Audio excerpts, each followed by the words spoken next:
2, 3. Assalamualaikum warahmatullahi wabarakatuh. Kami dari kelompok 1 izin memperkenalkan diri dulu. Nama saya Fariza Salsa Kamil dengan NIM 124330065. Perkenalkan, nama saya Aisyah Hindialija dengan NIM 124330075. Perkenalkan, nama saya Widya Mada Putri dengan NIM 124330070.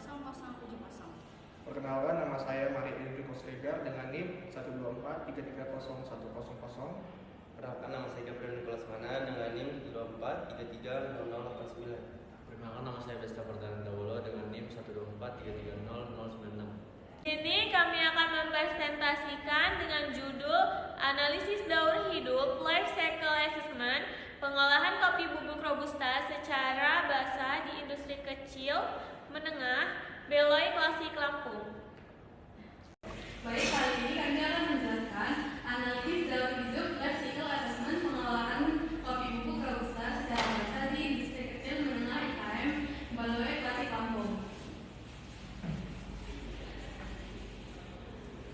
Tinjau studi LPA pengelolaan kopi bubuk robusta di IKM Beloy Klasik Lampung. Tujuan utama penelitian ini adalah menilai besarnya dampak lingkungan yang ditimbulkan selama proses produksi dengan mengidentifikasi titik proses yang menjadi penyumbang beban lingkungan tertinggi. Batas sistem yang digunakan bersifat gate to gate, sehingga analisis hanya mencakup proses yang terjadi di dalam fasilitas produksi.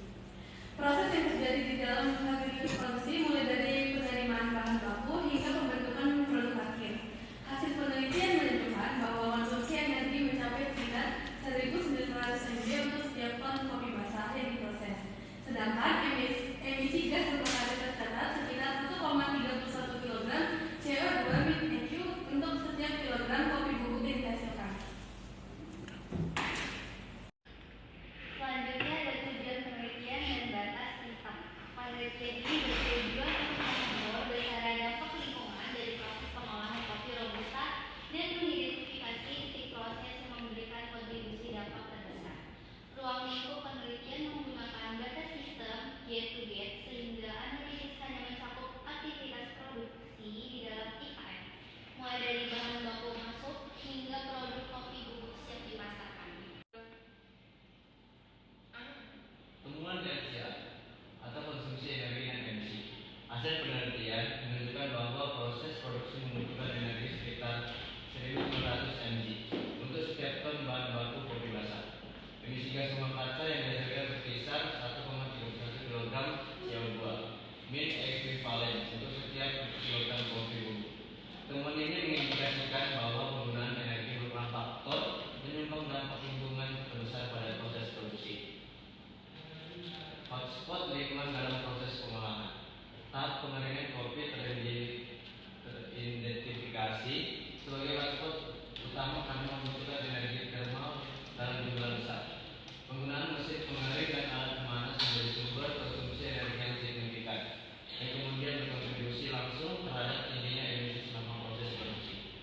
Selanjutnya saya akan menjelaskan dampak ekonomi dari rekomendasi. Berdasarkan analisis ekonomi, rekomendasi ialah efisiensi energi yang berpotensi menurunkan biaya operasional dalam jangka panjang. Namun, implementasinya memerlukan investasi awal yang cukup besar untuk pembaharuan mesin dan teknologi. Meskipun demikian, pengelolaan energi yang dihasilkan diperkirakan mampu menutup biaya awal seiring waktu berjalan. Selanjutnya ada dampak sosial terhadap pekerja. Penerapan teknologi baru membawa konsekuensi sosial bagi pekerja karena membutuhkan peningkatan keterampilan dan pelatihan khusus. Tanpa pelatihan, sebagian pekerja berisiko tidak mampu beradaptasi. Namun, jika didukung pelatihan yang memadai, perubahan teknologi justru dapat meningkatkan keselamatan kerja dan efisiensi operasional.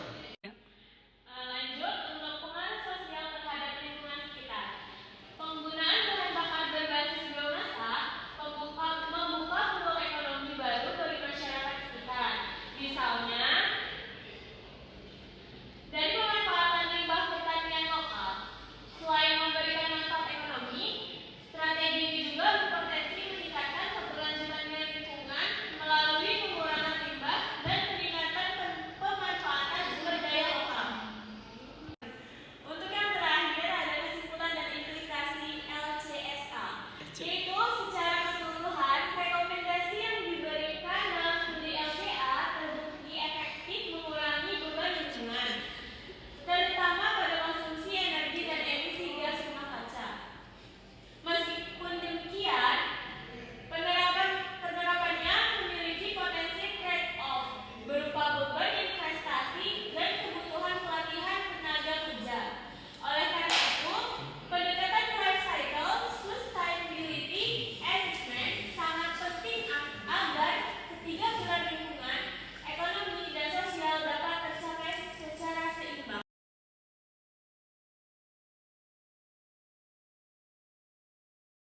Sekian dari kami.